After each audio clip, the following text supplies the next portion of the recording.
Hello friends, welcome to our YouTube channel Chemistriopedia. और आज हम स्टडी करने जा रहे हैं सॉलिड स्टेट का लेक्चर नंबर 12, जिसमें हम पढ़ेंगे पैकिंग एफिशिएंसी और packing fraction of body centred unit cell and HCP unit cell. So आइए स्टार्ट करते हैं। सो फ्रेंड्स, आज का हमारा टॉपिक है packing efficiency in body centred unit cell. So चलिए स्टार्ट करने से पहले हम एक body centred unit cell draw कर लेते हैं। सो फ्रेंड्स, ये हमारे पास में एक बॉडी सेंटर्ड यूनिट सेल है। तो आइए लेट करते हैं कुछ चीज़ें, जैसे first let side of the unit cell is A. Unit cell की साइड हम ए लेकर के चलेंगे, जैसे भी पहले लेक्चर में हमने कंसिडर किया था। Second, let particle be perfect hard sphere. और ये बात हम जानते हैं कि बॉडी सेंटर्ड यूनिट सेल का जो रैंक होता है वो 2 आता है, यानी इसमें नंबर ऑफ जो पार्टिकल्स हैं वो टोटल 2 हैं। ये भी हम प्रीवियस लेक्चर्स में पढ़ चुके हैं। और क्योंकि हमने पार्टिकल्स को परफेक्टली हार्ड स्फीयर माना है, तो जो वॉल्यूम दी जाएगी पार्टिकल्स की वो 4/3 पाई आर क्यूब करके दी जाएगी। So volume of particle equal to 4/3 pi into r cube. चलो स्टार्ट करते हैं कि पैकिंग एफिशिएंसी का जो फॉर्मूला होता है वो है total volume divide by particles divided by volume of the unit cell. ये हम कल के लेक्चर में 2 से 2 बार हम इसको अप्लाई कर चुके हैं। किसी भी बच्चे ने अगर अभी तक प्रीवियस लेक्चर नहीं देखा है तो डिस्क्रिप्शन में आपको प्लेलिस्ट का लिंक मिल जाएगा, वहां से आप प्रीवियस लेक्चर देख लीजिएगा। So volume of unit cell. तो जैसा कि आपको यहाँ दिखाई दे रहा है कि जो यूनिट सेल है वो हमने एक क्यूब कंसिडर किया है। सो क्यूब की वॉल्यूम हम सब जानते हैं कि वो ए क्यूब होगी। और क्योंकि यहाँ पार्टिकल्स को हमने स्फीयर कंसिडर किया है, सो पार्टिकल की वॉल्यूम 4/3 पाई आर क्यूब होगी। साथ में जो नंबर ऑफ पार्टिकल्स हैं वो क्योंकि 2 हैं तो उसको हम 2 से मल्टीप्लाई कर देंगे। सो टोटल वॉल्यूम जो पार्टिकल्स ऑक्यूपाई करेंगे वो हो जाएगा 2 × 4/3 पाई आर क्यूब। और वॉल्यूम ऑफ यूनिट सेल हमारे पास हो जाएगी ए क्यूब। क्लियर है फ्रेंड्स? नाउ फिर से हमें ए और आर के बीच में एक रिलेशन की रिक्वायरमेंट है। सो रिलेशन निकालने के लिए हम एक बार डायग्राम की तरफ चलते हैं। डायग्राम पर आपको ये जो ए पार्टिकल दिखाई दे रहा है, ये इस क्यूब के फ्रंट फेस पे कॉर्नर पर प्रेजेंट पार्टिकल है। और ये जो आपको एफ पार्टिकल यहाँ दिखाई दे रहा है येलो कलर से, ये इस क्यूब के बैक फेस पर एफ पॉइंट पर प्रेजेंट पार्टिकल है। और ये जो मिडल में आपको पार्टिकल दिखाई दे रहा है ये सी पॉइंट पर, ये इसके बॉडी सेंटर पर प्रेजेंट पार्टिकल है। सो क्योंकि एक बॉडी सेंटर जो पार्टिकल है वो बॉडी डायगोनल पर लाई करता है, इसलिए हमें एक बॉडी डायगोनल की जरूरत है जो कि हमारे लिए काम करेगा ए एफ। तो हमें ए एफ को कैलकुलेट करना है, जो कि इस क्यूब के फ्रंट फेस के कॉर्नर से लेकर बैक फेस के अपोजिट कॉर्नर तक गया है। ये कॉर्नर ए और एफ एक दूसरे के अपोजिट हैं। ए हमारा फ्रंट फेस पर कॉर्नर है तो एफ हमारा बैक फेस पर कॉर्नर है, और उन दोनों को ज्वाइन कर रहा है ये बॉडी सेंटर पर प्रेजेंट पार्टिकल सी पॉइंट पर प्रेजेंट है जो। तो हमारा जो मेन मोटिव है वो कैलकुलेट करना है ए एफ। लेकिन अगर आप ध्यान से देखें तो ए एफ एक बॉडी डायगोनल है, और बॉडी डायगोनल को कैलकुलेट करने के लिए एक तो हमें चाहिए side of the cube, that is A D, और दूसरा हमें चाहिए है एक फेस डायगोनल जिसको हम लिखेंगे एफ डी से। सो हम लिखते हैं कि इन ट्रायंगल, अगर हम ट्रायंगल लेके चलते हैं, कौन से ट्रायंगल लेके चलेंगे? A D and F. अगर इन ट्रायंगल ए डी एफ, अगर हम ए डी एफ ट्रायंगल की बात करते हैं तो यहां से जो ए एफ है वो हाइपोटेन्यूज का काम करेगा। तो बाय पाइथागोरस थ्योरम हम लिख सकते हैं ए एफ का जो स्क्वायर होगा वो एफ डी, या कि जो कि बेस की तरह काम करेगा उसके स्क्वायर, और साथ में ए डी जो कि काम करेगा एज ए परपेंडिकुलर, उसके स्क्वायर के सम के इक्वल आएगा। अब क्योंकि जो ए डी है वो हम जानते हैं, ए डी तो हमारे लिए क्या काम करेगा? As a side of the cube, और AD की जो वैल्यू है वो हम पहले से ही मेंशन कर चुके हैं, वो तो A होगी। तो AD की वैल्यू तो हमें नोन है। पहले हमें कैलकुलेट करना है FD की वैल्यू, क्योंकि FD की वैल्यू अभी तक हमें नोन नहीं है। सो अगर आप ध्यान से देखें तो FD की वैल्यू को कैलकुलेट करने के लिए हम अप्लाई करते हैं इन ट्रायंगल EFD,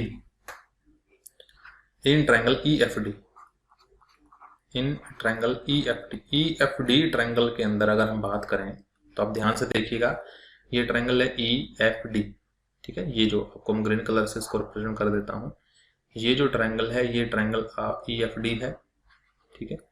इसमें अगर आप ध्यान से देखें तो ये जो FD है, ये FD काम करेगा एज ए फेस डायगोनल के रूप में, ठीक है, क्योंकि जो EDCF है ये हमारे पास एक फेस है और FD जो है वो फेस डायगोनल की तरह काम करेगा।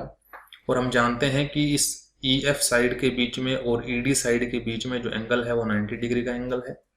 तो ट्रायंगल EFD में भी अगर हम पाइथागोरस थ्योरम लगाते हैं तो हम पाएंगे कि जो FD का होल स्क्वायर है, यानी जो हाइपोटेन्यूज का होल स्क्वायर होगा, वो EF के होल स्क्वायर प्लस में ED के होल स्क्वायर के सम के इक्वल आएगा। लेकिन अगर आप थोड़ा सा ध्यान दे करके देखें तो आप पाएंगे कि हमारी जो EF है वो भी इस क्यूब की साइड है और जो ED है वो भी इस क्यूब की साइड है, और साइड को हमने कंसिडर किया हुआ A, तो EF का स्क्वायर भी हो जाएगा A स्क्वायर और ED का स्क्वायर भी हो जाएगा A स्क्वायर, सो टोटल हमारे पास आएगा 2A स्क्वायर। तो इसको बोल देंगे इक्वेशन नंबर 1, यानी यहाँ से हमें FD की वैल्यू मिल चुकी है। तो आइए अब सोल्व करते हैं आगे। वापस चलते हैं इन ट्रायंगल AFD या ADF के अंदर, ठीक है। तो हम देख चुके हैं, यहाँ से हम लिखते हैं यहाँ नीचे कि AF जो स्क्वायर है वो हमें कैलकुलेट करना है। FD का जो स्क्वायर है वो हमारे पास आ चुका है 2A स्क्वायर, और AD जो था वो तो हमारे पास पहले से ही A है, यानी A स्क्वायर। तो यहाँ से अगर हम AF स्क्वायर की वैल्यू कैलकुलेट करेंगे, सो 2A square plus A square हमारे पास वैल्यू आ गई 3A स्क्वायर, क्लियर है। और अगर हम यहाँ से स्क्वायर रूट लेकर के दोनों साइड AF को कैलकुलेट करते हैं तो 3A स्क्वायर का जब हम रूट लेंगे, सॉरी 3A स्क्वायर है, अगर हम 3A स्क्वायर का रूट लेंगे तो वो हमारे पास में √3 इंटू A के इक्वल आ जाएगा। लेकिन अगर आप थोड़ा सा ध्यान दें, इसको इक्वेशन नंबर बोल देते हैं 2, अगर आप थोड़ा सा और ध्यान से देखें तो आप पाते हैं कि ये जो FA जो है, A से जो F तक का जो डिस्टेंस है, उसमें अगर ध्यान से देखें तो आपको 4 रेडियस मिलेंगे। कितने रेडियस मिलेंगे? 4 रेडियस मिलेंगे। एक रेडियस उस पार्टिकल की है जो A पॉइंट पर प्रेजेंट है, एक रेडियस उस पार्टिकल की है जो पॉइंट F पर प्रेजेंट है, और 2 रेडियस इंक्लूड होंगी इस पार्टिकल की जो उस बॉडी के सेंटर पर प्रेजेंट होगा। तो हम कह सकते हैं कि जो AF की वैल्यू है वो इन टर्म्स ऑफ रेडियस हमारे पास 4r के इक्वल आई है। इस इक्वेशन को नंबर 3 बोल दें हम, क्लियर है। तो हम क्या करेंगे, इस इक्वेशन नंबर 2 को और 3 को क्या करेंगे, इक्वेट। अब लिखेंगे इक्वेट इक्वेशन नंबर 2 एंड 3। तो दोनों में अगर लेफ्ट इक्वल थे तो राइट इक्वल होंगे। तो यहाँ से हमें पता चलेगा कि जो √3A की वैल्यू हमारे पास आई है वो किसके इक्वल होगी, 4r के इक्वल। और अगर यहाँ से हम A को कैलकुलेट करते हैं तो आ जाता है 4r अपॉन √3। सो ये आपको A की वैल्यू यहाँ से याद रखनी है। इस A की वैल्यू को हम पुट करेंगे जो पैकिंग एफिशिएंसी का फॉर्मूला था उसमें, यानी कि यहाँ पर, क्लियर है। तो चलिए सोल्व करते हैं। सो 4 2 जा 8 अपॉन 3 पाई r क्यूब तो पहले से ही है, और जो A क्यूब था उस A की जगह हमने क्या पुट कर दिया है, A की वैल्यू आई है 4 अपॉन √3 इंटू r। ये A की वैल्यू हम पुट करेंगे यहाँ, तो क्या आएगा वैल्यू, 4 अपॉन √3 इंटू r उसका होल क्यूब। आगे सोल्व करते हैं। 8/3 तो है ही हमारे पास में एज इट इज, 8/3 तो है, पाई भी हमारे पास है, r क्यूब भी है एज इट इज है। 4 का क्यूब अगर हम देखें तो आएगा 64, ठीक है। और √3 का अगर क्यूब देखेंगे तो आएगा 3√3, जो कि नीचे से चला जाएगा ऊपर। साथ में r क्यूब है, ये r क्यूब से r क्यूब कैंसिल हो गया, 3 से 3 कैंसिल हो गया, और 8 1 जा 8, 8 8 जा 64। तो हमारे पास जो वैल्यू आई ऊपर से हमारे पास बचा है √3 इंटू पाई, नीचे बचा है 8। जब इसको 16 आप करते हैं तो ये वैल्यू आपको मिलती है 0.68। इन फॉर्म ऑफ परसेंटेज अगर परसेंट की फॉर्म में कैलकुलेट करेंगे तो 0.68 इंटू 100, ये वैल्यू हमारे पास आती है 68%। तो हम कह सकते हैं कि बॉडी सेंटर्ड यूनिट सेल की जो पैकिंग एफिशिएंसी है, ठीक है, वो हमारे पास 68% आई है। तो 68% पैकिंग एफिशिएंसी का जो मीनिंग है वो ये है कि आउट ऑफ टोटल स्पेस जितना भी वॉल्यूम ऑक्यूपाइड था, ठीक है, जो फील्ड स्पेस अभी भी है, जो फील्ड वॉल्यूम अभी भी है उस यूनिट सेल का, वो 68% है। और जो एम्प्टी वॉल्यूम है या जो एम्प्टी स्पेस प्रेजेंट है उस यूनिट सेल का, वो हमारे पास 32% है।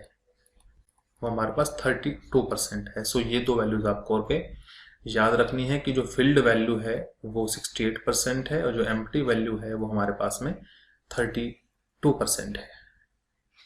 सो इस टाइप से हम बॉडी सेंटर्ड यूनिट सेल के लिए पैकिंग एफिशिएंसी कैलकुलेट कर सकते हैं।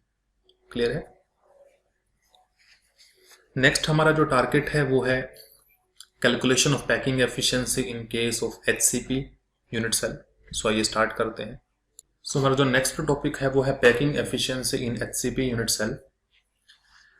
और पहले आपको मैं बता दूं एक बार एक पॉइंट कि पैकिंग एफिशिएंसी जो हमने कैलकुलेट की थी FCC यूनिट सेल के अंदर, packing efficiency of FCC unit cell, ठीक है, या कह सकते हैं CCP यूनिट सेल या फिर कहे HCP यूनिट सेल, वो सेम होती हैं और उसकी वैल्यू आती है 74%। क्लियर है? तो ये आपको याद रखना है कि HCP यूनिट सेल की जो पैकिंग एफिशिएंसी है वो भी बिल्कुल सेम आएगी, किसके अकॉर्डिंग? FCC यूनिट सेल के अकॉर्डिंग या CCP यूनिट सेल के अकॉर्डिंग, जो की थी 74%। सो चलिए हम यहाँ सिर्फ ये वैल्यू नहीं बताएंगे, हम इसको पूरा ड्राइव करके देखेंगे कि ये वैल्यू एक्चुअली कैसे आई है। तो इसके लिए सबसे पहले हमें एक HCP यूनिट सेल को ड्रॉ करना है। सो आइए एक बार एक HCP यूनिट सेल हम ड्रॉ कर लेते हैं। सो फ्रेंड्स, ये हमने एक hexagonal close pack unit cell जो है वो प्लेस कर लिया है। आपको यहाँ दो लेयर्स दिखाई दे रही होंगी। ये सबसे नीचे वाली लेयर जिसको हम नाम देंगे A लेयर, और ये बीच में आपको 3 पार्टिकल दिखाई दे रहे होंगे जिसको मैं कलर कर रहा हूँ ग्रीन कलर से। फर्स्ट पार्टिकल ये है, सेकंड पार्टिकल ये है और थर्ड पार्टिकल ये है। इसको हम ग्रीन वालों को नाम देंगे लेयर B। और फिर से आपको एक लेयर दिखाई देगी जो कि बिल्कुल सेम है एज इट इज A की तरह है, उसको फिर से हम नाम देंगे A। और ये बात हम जानते भी हैं कि हेक्सागोनल यूनिट सेल के अंदर जो पैकिंग होती है वो AB टाइप पैकिंग होती है, ये हम पहले से ही जानते हैं। Clear friends? सो ये स्टार्ट करते हैं। वही कुछ चीज़ें हमें कंसिडर करनी होंगी। सबसे पहले हम कंसिडर कर रहे हैं कि लेट साइड जो हम कंसिडर करेंगे अब की बार इस यूनिट सेल की वो हम A ही मानेंगे। Let side of unit cell, ठीक है, साइड ऑफ यूनिट सेल वो हमने A ही मानी है, ठीक है। तो ये जो यहाँ से यहाँ ये आपको एक साइड है दिखाई, ये भी A होगी हमारे पास। यहाँ से यहाँ ये भी है, ये भी हमारे पास A होगी। और आपको ध्यान रखना है कि इसमें जो दो साइडें हैं वो एक जैसी होती हैं, A और B, लेकिन थर्ड जो साइड होती है वो डिफरेंट होती है। क्लियर है?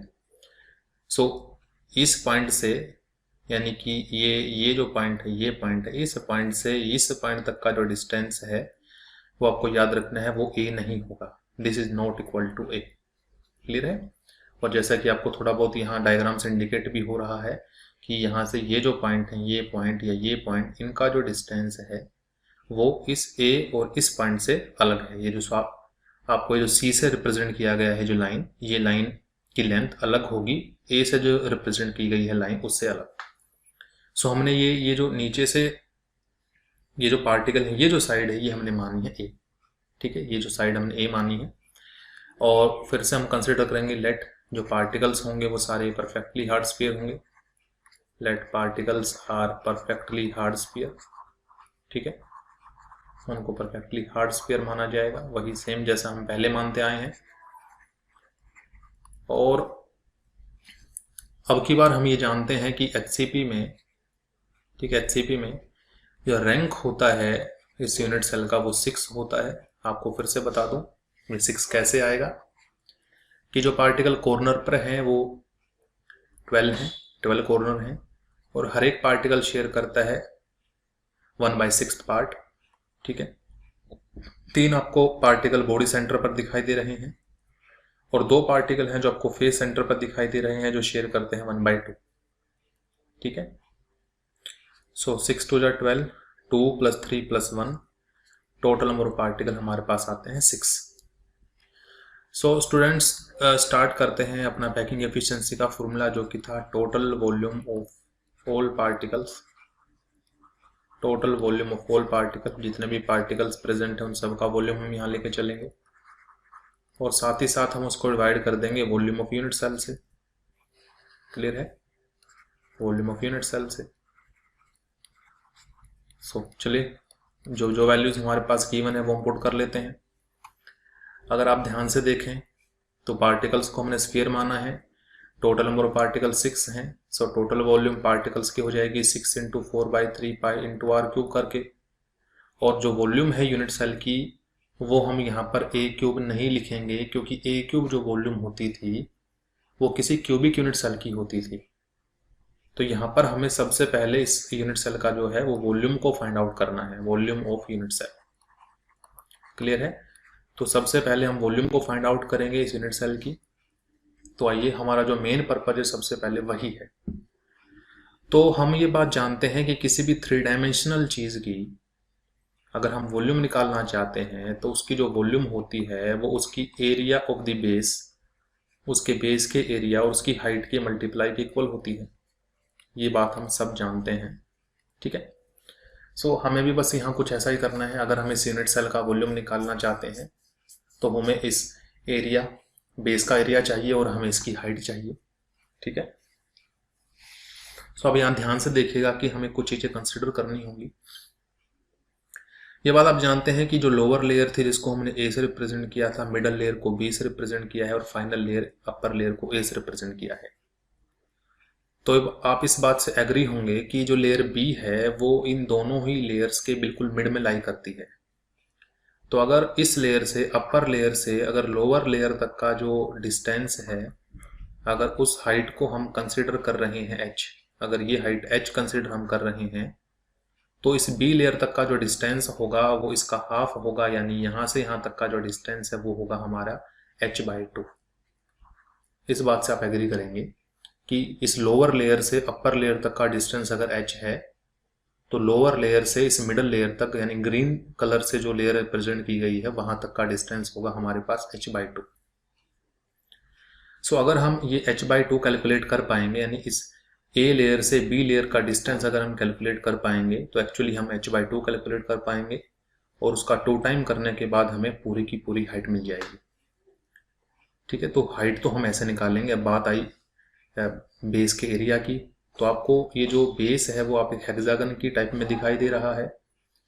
इसमें ये जो पार्टिकल प्रेजेंट है जिसको ब्लू कलर से रिप्रेजेंट करूंगा अभी मैं, ये जो पार्टिकल प्रेजेंट है ये इसके बिल्कुल फेस सेंटर पर प्रेजेंट है। तो जो फेस सेंटर पर जो पार्टिकल प्रेजेंट है ये इस हेक्सागन को 6 इक्विलेटरल ट्रायंगल्स में डिवाइड कर रहा है। क्लियर है, तो अगर हम इन सभी इक्विलेटरल ट्रायंगल के एरिया को एड अप कर दें तो मुझे पूरे के पूरे बेस का एरिया मिल जाएगा। तो एरिया ऑफ द बेस अगर हम चाहें तो लिख सकते हैं, जो एरिया बनेगा बेस का वो बनेगा 6 × एरिया ऑफ 1 इक्विलेटरल ट्रायंगल या 1 ट्रायंगल। किसी भी एक ट्रायंगल के एरिया को अगर हम 6 से मल्टीप्लाई कर देते हैं तो मुझे बेस का टोटल एरिया मिल जाएगा।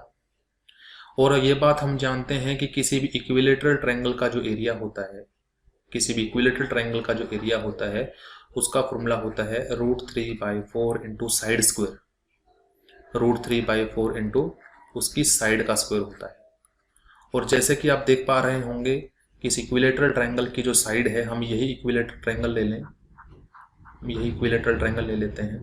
क्लियर है, अगर इसी इक्विलेटरल ट्रायंगल को हम कंसिडर करते हैं तो इसकी जो साइड है वो आपको ए दिखाई दे रही है, हमने पहले कंसिडर किया है। क्लियर है, तो ये जो total area of the base हो जाएगा वो 6 × √3/4 इंटू a²। इसको इक्वेशन बोल देते हैं 1, यानी ये हमारे पास आ गया area of the base. This is area of the base.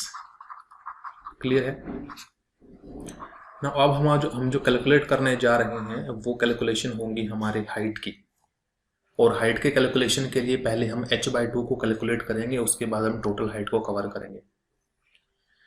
तो स्टूडेंट, जैसा कि आपको यहाँ दिखाई दे रहा है कि ये जो सेकंड लेयर के पार्टिकल हैं, यानी जो मिडल लेयर के पार्टिकल हैं, बी लेयर के जो पार्टिकल्स हैं, ये 3 पार्टिकल्स हैं। और आप ध्यान दे रहे हैं तो आपको पता चलेगा, जैसे ये लाइन भी दिखाई गई है, कि ये जो बी लेयर के पार्टिकल्स हैं, ये फर्स्ट लेयर के ये जो 3 पार्टिकल थे ना, अभी हमने माना तो इनको हम नाम दे देते हैं। फर्स्ट लेयर के पार्टिकल्स को हम नाम दे देते हैं, ये पार्टिकल लेट करो 1 है, ये जो फेस सेंटर पार्टिकल था ये नंबर 2 है, और ये जो कॉर्नर पार्टिकल ये नंबर 3 है। सो ये जो ग्रीन वाला पार्टिकल है ये नंबर 4 बोल दूंगा मैं इसको। ये नंबर 4 जो ग्रीन वाला पार्टिकल है, ये पार्टिकल 1, 2 और 3 के वजह से जो ट्रायंगल बनी है उसके सेंट्रोइड पर प्रेजेंट है, उसके सेंट्रोइड के बिल्कुल ऊपर प्रेजेंट है। ठीक है, तो हमें एक्चुअली ये हाइट चाहिए इस लोअर फेस के, यानी इस लोअर लेयर के ट्रायंगल के सेंट्रोइड से, और इस पार्टिकल का अगर डिस्टेंस हम कैलकुलेट कर लेते हैं तो ये हमारे पास में h/2 आ जाएगी, और इसका 2 टाइम करने पर हमें हाइट मिल जाएगा। तो इसको अगर हम ड्रॉ करें तो कुछ ऐसा ड्रॉ कर सकते हैं कि नीचे हमारे पास 3 पार्टिकल हैं जो बिल्कुल एक ट्रायंगल की फॉर्मेशन कर रहे हैं, और 4th पार्टिकल जो प्रेजेंट है उसके ऊपर बी लेयर का, वो इस ट्रायंगल के सेंट्रोइड पर प्रेजेंट है। तो इसको कुछ इस तरीके से हम ड्रॉ कर लेंगे कि एक पार्टिकल ये है हमारा लोअर लेयर का, एक पार्टिकल ये है हमारा लोअर लेयर का, और एक पार्टिकल ये है हमारा लोअर लेयर का।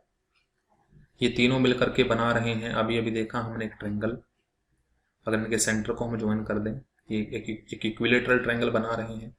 और एक बात आपको याद बता दूं मैं कि ये जो सर्कल्स हैं, ये जो पार्टिकल्स हैं, ये एक दूसरे को टच कर रहे हैं, ये टचिंग है, लेकिन रिप्रेजेंट करने के लिए मैंने थोड़ा सा दूर इनको दिखाया है। ठीक है, आप इनको टच करता हुआ भी दिखा सकते हैं। ठीक है, तो एक काम करते हैं, हम इनको टच करता हुआ दिखा लेते हैं। सो 3 पार्टिकल हम लेंगे, उनको टच करता हुआ दिखा लेंगे। ठीक है, सो ये हमारा फर्स्ट पार्टिकल है। एक पार्टिकल और ले लेते हैं, ये हमारे पास सेकंड पार्टिकल है, और ये एक पार्टिकल और ले लेते हैं, ये हमारा थर्ड पार्टिकल है। ये बेस के पार्टिकल हैं। क्लियर है। और इनके सेंटर को अगर हम टच कांटेक्ट में कर दें, अगर इनके सेंटर की अगर बात करें हम, तो इनके सेंटर को ज्वाइन करने से हमें एक ट्रायंगल मिलेगी। क्लियर है। और इस ट्रायंगल का जो सेंट्रोइड है, जैसे कि आपको दिखाई भी दे रहा है, वो यहाँ लाई करेगा इस पॉइंट पर, और इस पॉइंट पर ही ऊपर की तरफ एक पार्टिकल प्रेजेंट है जो सेकंड लेयर का पार्टिकल है। ठीक है, इस पार्टिकल के ऊपर ही हमें एक सेकंड लेयर का पार्टिकल भी मिलेगा। सो उसको भी रिप्रेजेंट कर लेते हैं एक बार। इसी के ऊपर बिल्कुल एग्जैक्टली ऊपर प्रेजेंट है वो सेकंड लेयर का पार्टिकल, कुछ इस टाइप से। यहाँ एक ट्रायंगल या एक सर्कल और प्रेजेंट है। क्लियर है। ये हमारा जो पार्टिकल है ये सेकंड लेयर का पार्टिकल है, और इसको हम रिप्रेजेंट कर देते हैं लेट को ग्रीन कलर से, जैसा कि हमने वहां भी रिप्रेजेंट किया हुआ है। वो ग्रीन कलर का पार्टिकल है। तो एक्चुअल में हमें डिस्टेंस कैलकुलेट करना है यहां से, इस सेंट्रोइड से लेकर के, सेंट्रोइड को हम रेड कलर से रिप्रेजेंट करेंगे, इसके सेंट्रोइड से और यहां तक का डिस्टेंस हमें कैलकुलेट करना है। ये हाइट हमें निकालनी है, और ये जो हाइट की वैल्यू यहां से यहां तक की वैल्यू आएगी। ठीक है, ये वैल्यू h/2 होगी, और इसका मल्टीप्लाई कर दें अगर 2 से, तो हमें पूरी हाइट मिल जाएगी।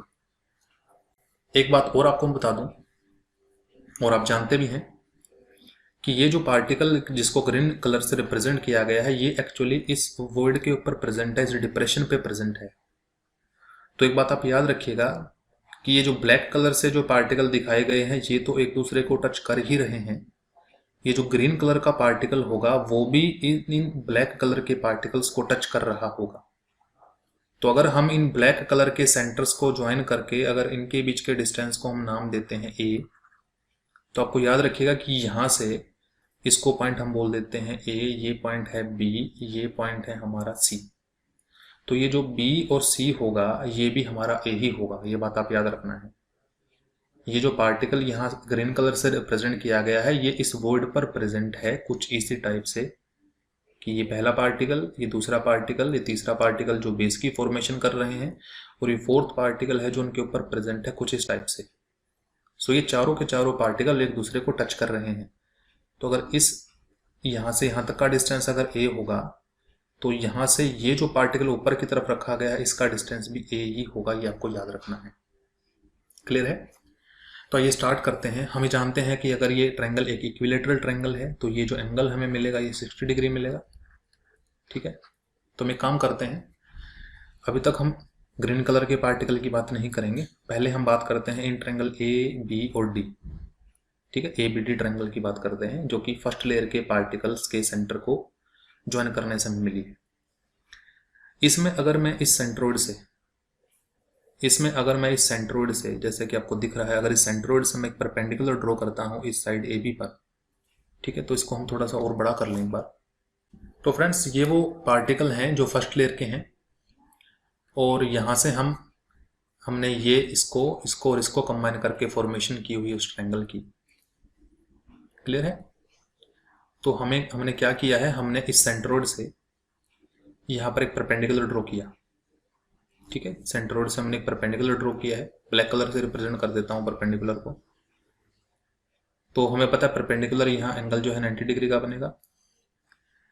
ट्रायंगल के सेंट्रोइड की प्रॉपर्टी है कि अगर हम उस सेंट्रोइड को रिस्पेक्टिव किसी भी एंगल तक कंबाइन करते हैं, ड्रॉ करते हैं, तो वो सेंट्रोइड से गुजरने वाली लाइन परपेंडिकुलर बाइसेक्टर भी एंगल बाइसेक्टर भी होती है।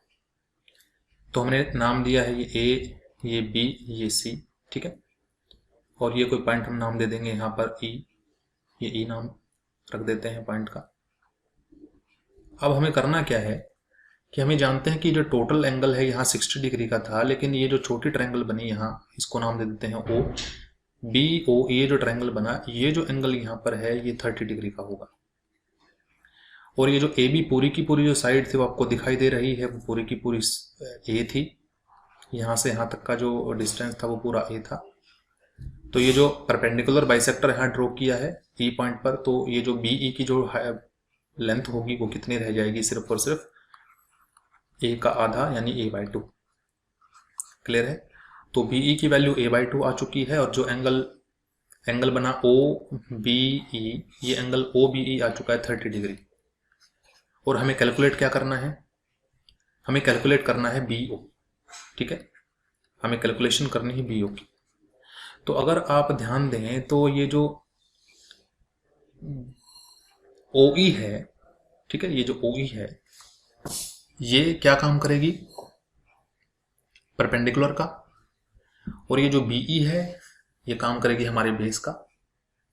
ठीक है, और ये जो बीओ है ये हमारा काम करेगा हाइपोटेन्यूज का।